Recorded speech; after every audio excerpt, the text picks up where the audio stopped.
గోల్కొండ మన రాష్ట్రం మన TV. Please subscribe Golconda TV. For more updates bell button పై క్లిక్ చేయండి.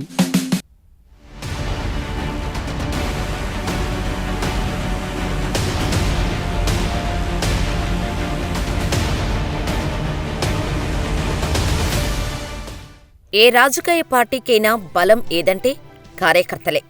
పార్టీ క్యాడర్ను కాపాడుకుంటేనే మనుగడ ఉంటుంది. కానీ తెలంగాణలో గత 10 ఏళ్లుగా కాంగ్రెస్ ఈ పని చేయలేకపోయింది. పార్టీలో అందరూ సీనియర్ నాయకులే కావటంతో పదవుల కోసం వాళ్లల్లో వాళ్లు కొట్టుకున్నారు. ఆధిపత్యం కోసం పట్టుబడ్డారు. కానీ క్యాడర్ను మాత్రం పట్టించుకోలేదు. అయితే రేవంత్ పీసీసీ అధ్యక్షుడు అయ్యాక పరిస్థితి మారింది. పార్టీకి ఏది అవసరమో రేవంత్ అదే చేశారు. ప్రజల్లోకి పార్టీని తీసుకెళ్లేది, ఓట్లు వేసేలా ప్రభావితం చేసేది కార్యకర్తలే. అందుకే వీళ్లపై ఫోకస్ పెట్టి రేవంత్ సాగారు. తెలంగాణ అసెంబ్లీ ఎన్నికల్లో అనుకున్న ఫలితం సాధించారు. ఇప్పుడు కూడా కార్యకర్తలు నాయకులకు పదవులు ఇచ్చేందుకు సాగుతున్నారు. సీఎం అయిన తర్వాత కూడా రేవంత్ అదే పంథాలో సాగుతున్నారు.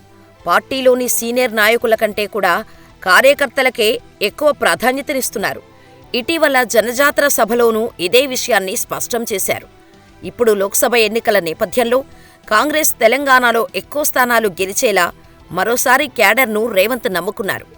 పని చేయండి, పదవులు పట్టండి అని కార్యకర్తలకు, నాయకులకు ఆఫరిస్తున్నారు. వచ్చే జూన్లో స్థానిక సంస్థల ఎన్నికలు నిర్వహిస్తామని రేవంత్ ప్రకటించారు.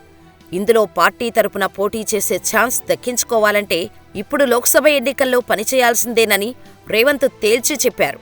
సర్పంచ్, ఎంపీటీసీ, జడ్పీటీసీలకు ఎన్నికలు నిర్వహిస్తామని రేవంత్ పేర్కొన్నారు. జూన్లో అవి జరగబోతున్నాయని అన్నారు. అప్పుడు తెలంగాణలో కాంగ్రెస్ అధికారంలో ఉంది. ఈ ప్రభావం స్థానిక సంస్థల ఎన్నికల్లో ఖచ్చితంగా ఉంటుంది. అందుకే ఆ పార్టీ నుంచి పోటీ చేసేందుకు నాయకులు పెద్ద ఎత్తున ఆసక్తి చూపిస్తున్నారు. అయితే సిఫార్సులకు తావు లేకుండా కష్టపడ్డవాళ్లకే ప్రాధాన్యం అనేలా రేవంత్ సాగుతున్నారు. పార్లమెంటు ఎన్నికల్లో కాంగ్రెస్కు బూతుల వారీగా మెజారిటీ ప్రకారం టికెట్లు ఇస్తామని రేవంత్ చెబుతున్నారు.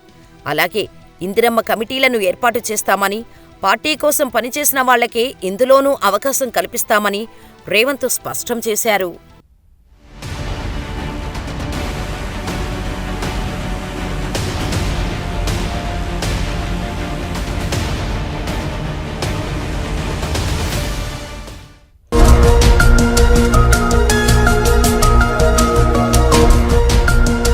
సత్యాలు చెప్పడానికి సాహసం కావాలి. నిజాలు చెప్పే పత్రికలు రావాలి. నిజం మా నైజం. మెట్రో పక్క తెలంగాణ దినపత్రిక.